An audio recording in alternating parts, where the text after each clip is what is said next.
आज आप सब सुनेंगे निर्जला एकादशी व्रत की कथा। आप सभी भक्तों को निर्जला एकादशी व्रत की ढेर सारी शुभकामनाएं। आप सभी के जीवन में भगवान विष्णु माता लक्ष्मी की कृपा से आप सभी को सभी प्रकार के सुख तथा समृद्धि की प्राप्ति हो। ज्येष्ठ मास शुक्ल पक्ष की एकादशी को निर्जला एकादशी, भीमसेनी एकादशी, पांडव एकादशी आदि नामों से जाना जाता है। यह व्रत त्रिदेवों का व्रत माना गया है। इस दिन शेष शैया पर विराजमान भगवान विष्णु की पूजा करनी चाहिए। इससे व्यक्ति के सभी प्रकार के पाप और ताप नष्ट हो जाते हैं।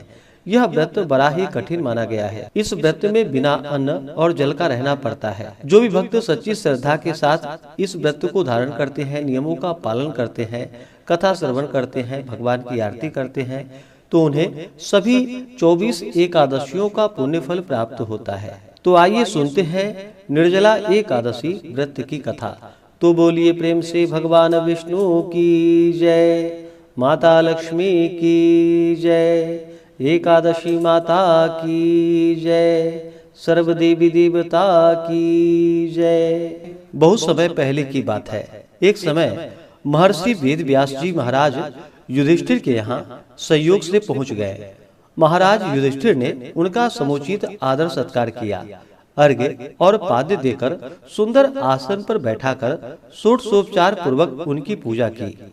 जब महर्षि सब प्रकार से निश्चिंत होकर बैठ गए, तब भीमसेन ने हाथ जोड़कर उनसे कहा कि हे भगवान, मैं बड़ी आपत्ति में पड़ा हुआ हूँ, दया कर आप मुझको इस आपत्ति से बचाइए। भीमसेन के ऐसे वचन को सुनकर महर्षि व्यास हंसते हुए बोले कि हे भीम, क्या बात है, निसंकोच तुम मुझसे कहो। भीम ने कहा कि हे प्रभु, महाराज युधिष्ठिर, धनुषधारी अर्जुन, विचारवान सहदेव और बहादुर नकुल एवं सौभाग्यवती महारानी द्रौपदी इत्यादि सभी लोग एकादशी का व्रत करते हैं और मुझे भी विवश करते हैं कि तुम भी एकादशी का व्रत करो। महाराज, आप तो जानते ही हैं कि भीमसेन का जीवन अन्न पर ही आश्रित है। एक दिन भोजन न करने की बात तो अत्यंत दुष्कर है। एक क्षण भी बिना खाए नहीं रह सकता। तब आप ही बतलाइए कि किस प्रकार यह मेरा धर्म संकट दूर हो।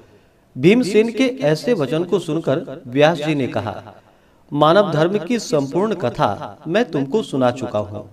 साथ ही वैदिक धर्म की कथा भी तुम्हें सुना चुका हूँ और यह भी बतलाया और समझाया है कि कली काल में वे समस्त धर्म कार्य करना असंभव नहीं तो कठिन और दुष्कर तो जरूर है। अस्तु मानव जीवन के कल्याण के निमित्त मास मास की कृष्ण पक्ष एवं शुक्ल पक्ष की एकादशियों का व्रत अवश्य ही करनी चाहिए। बिना इन व्रतों को धारण किए प्राणी मात्र का कल्याण नहीं होता है। महर्षि व्यास के ऐसे वचन को सुनकर भीमसेन अपनी धर्म भीरुता के कारण बेत के समान कांपने लगे और अत्यंत ही भयभीत होकर बोले कि हे प्रभु, यह तो ठीक है, परंतु व्रत का रखना और भूखा रहना तो मुझे मृत्यु से बढ़कर है, सो भी हर महीने में 2 बार। हे भगवान, अब आप कोई ऐसा व्रत बतलाइए कि जिसमें ज्यों त्यों कर एक दिन भूखा रहकर ही मैं पापों से मुक्त हो जाऊं। भीमसेन के ऐसे वचन को सुनकर महर्षि वेद व्यास जी ने कहा, अच्छी बात है, मैं तुम्हें व्रत बतलाता हूँ, उसको करो। इस एक ही व्रत का पुण्य फल मास मास की समस्त एकादशियों से बढ़कर होगा। महर्षि के ऐसे वचन सुनकर भीमसेन प्रसन्न हो गए और हाथ जोड़कर कहा कि प्रभु, कहिए और शीघ्र कहिए कि वह कौन सा व्रत है। महर्षि जी ने कहा कि यह व्रत ज्येष्ठ मास के शुक्ल पक्ष की निर्जला एकादशी का है। तुम श्रद्धा भक्ति सहित दशमी को सोते समय भगवान को प्रणाम कर उनकी मानसिक पूजा करो और हाथ जोड़कर अपने मन में इस प्रकार संकल्प करो कि हे प्रभु, कल मैं ज्येष्ठ मास के शुक्ल पक्ष की निर्जला एकादशी का व्रत करूंगा। मुझे शक्ति दो, मैं अपने व्रत को पूर्ण कर सकूं। इस प्रकार प्रार्थना कर दूसरे दिन निर्जला एकादशी का दिन होगा। उस दिन बिना खाए पिए निराहार और निर्जल रहो। यहाँ तक कि आचमन इत्यादि में भी जल ग्रहण न करो। इस व्रत के प्रभाव से स्त्री हो अथवा पुरुष सभी के मंदराचल जैसे भीषण और महान पाप भी अवश्य ही नष्ट हो जाते हैं। इस व्रत में गोदान का बड़ा महत्व है, अर्थात गोदान अवश्य करनी चाहिए। यदि कोई गोदान देने की सामर्थ्य न रखता हो तो उसे तांबा, पीतल या मिट्टी का पानी भरा हुआ घड़ा, उसमें थोड़ा सा सोना छोड़कर और उसे नवीन वस्त्र में लपेटकर ब्राह्मण को श्रद्धा और भक्ति पूर्वक दान करना चाहिए। इस प्रकार जल दान देने एवं स्वयं व्रत समाप्ति तक जल न ग्रहण करने वाले प्राणियों को एक एक क्षण में कोटि कोटि गोदान का पुण्य फल प्राप्त होता है। उस दिन यह कार्य अर्थात यज्ञ, दान एवं जपादि कार्य करने को अक्षय फल की प्राप्ति होती है। इस प्रकार श्री कृष्ण जी ने स्वयं कहा है, अतः फिर दूसरा पुण्य कार्य करने की क्या आवश्यकता है। विष्णु लोक की प्राप्ति इसी निर्जला व्रत के ही द्वारा हो सकती है। इस दिन फलाहार करना चाहिए। अन्न खाने वाले की अनेकों प्रकार की दुर्दशाएं होती है और वे चांडाल स्वरूप समझे जाते हैं। इस व्रत के प्रभाव से चोर, गुरुद्वेषी एवं हर प्रकार के पापियों का उद्धार हो जाता है। श्रद्धालु स्त्री एवं पुरुषों को विशेष कर्तव्य उनका यह है कि शेष शैया पर स्थित श्री विष्णु भगवान की भक्ति पूर्वक पूजा एवं धेनु दान तथा ब्राह्मणों को मिष्ठान का भोजन कराकर दक्षिणा देकर संतुष्ट करना चाहिए। निर्जला व्रत रखने वाले को गौ, वस्त्र, छत्र, शैया, कमंडलू आदि वस्तुओं का प्रेम पूर्वक भक्ति सहित दान करना चाहिए। उपाहन दान करने से स्वर्ग गमन के हेतु स्वर्ण विभूषित रथ प्राप्त होता है और जो इसको भक्ति पूर्वक श्रवण करता है तथा कीर्तन इत्यादि करके रात्रि जागरण करते हैं, वे मनुष्य बिना विघ्न स्वर्ग को प्राप्त होते हैं।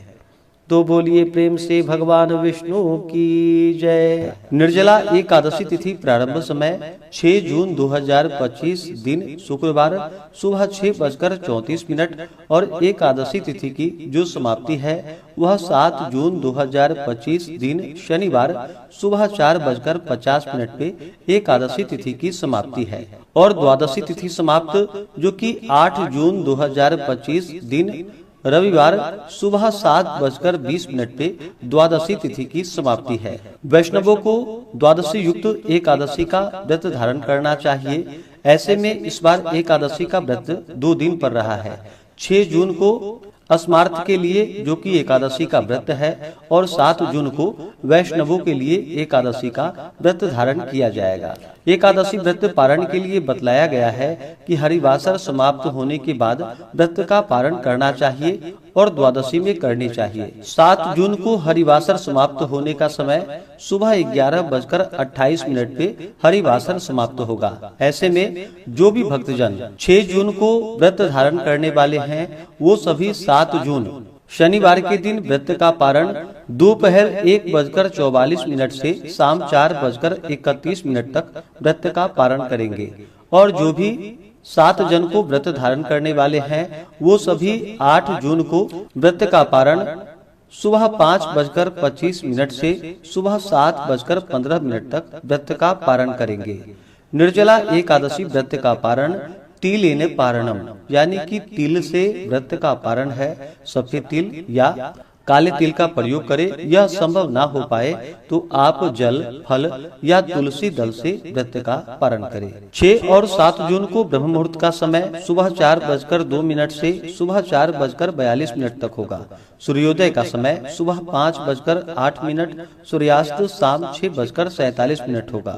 प्रातः काल पूजा का शुभ मुहूर्त 6 और 7 जून को सुबह 4:22 से सुबह 5:23 तक होगा और शाम को पूजा का मुहूर्त शाम 7:17 से रात्रि 8:18 तक होगा। 7 जून को द्वि पुष्कर योग सुबह 5:23 से सुबह 9:40 तक होगा और सर्वार्थ सिद्धि योग जो कि सुबह 9:40 से शुरू होकर के अगले दिन सुबह 5:23 तक सर्वार्थ सिद्धि योग होगा, जो कि बड़ा ही अच्छा योग बन रहा है। 6 और 7 जून को अभिजीत मुहूर्त का समय सुबह 11:52 से दोपहर 12:48 तक होगा। 6 जून को राहु काल का समय सुबह 10:11 से सुबह 11:56 तक होगा। 7 जून को सुबह 8:32 से सुबह 10:14 तक होगा और 8 जून को शाम 5:04 से शाम 6:17 तक होगा। राहु काल समय के दौरान कोई भी शुभ कार्य या नया कार्य नहीं करना चाहिए, इस बात का ध्यान रखें। जो भी व्रती हैं, व्रत को धारण करने वाले हैं, उन्हें दशमी के दिन से व्रत में नियम का पालन करना चाहिए। दशमी तिथि के दिन शुद्ध और सात्विकता का पालन करें। ब्रह्मचर्य का पालन करते हुए एकादशी व्रत का स्मरण करते हुए सूर्यास्त से पहले ही दशमी तिथि के दिन भोजन ग्रहण कर ले। रात्रि एकादशी व्रत और भगवान विष्णु के नामों का स्मरण करते हुए सोए।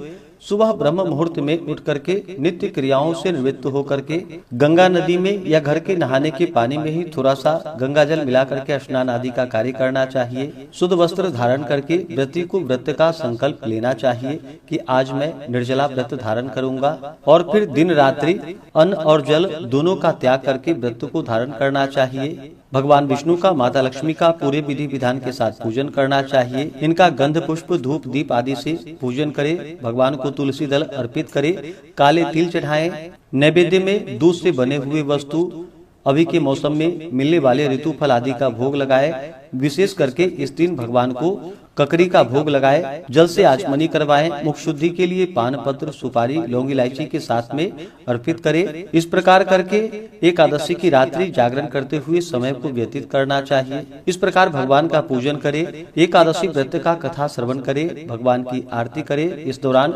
विष्णु सहस्त्र नाम, विष्णु चालीसा, पुरुषोक्त आदि का पाठ या श्रवण करें।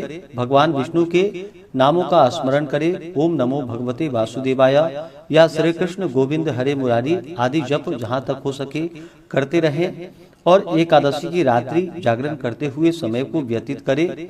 द्वादशी की सुबह उठ करके स्नान करके शुद्ध वस्त्र धारण करके भगवान का पूजन और आरती कर ले।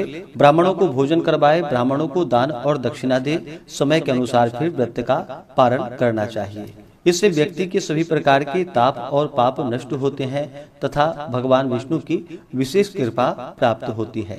व्रती को व्रत के दौरान किसी के ऊपर क्रोध नहीं करनी चाहिए। अपने मन में किसी के प्रति ईर्षा या द्वेष का भाव नहीं लाना चाहिए। ब्रह्मचर्य का पालन करना चाहिए। इस व्रत में दिन रात्रि निर्जला रहकर के व्रत को धारण किया जाता है। अगर किसी भक्त के प्राणों पर संकट बन आ पाए तो ऐसी अवस्था में जो कि गौ की आकार में आकर के जिस प्रकार से गौ पानी पीती है उस प्रकार से एक थाली में जल रख करके अपने घुटनों के बल बैठ करके उसके बाद गौ के आकार में आकर के जल ग्रहण करना चाहिए। अगर प्राणों पर संकट बन आए तो ऐसा करना चाहिए, नहीं तो इस व्रत में अन्न और जल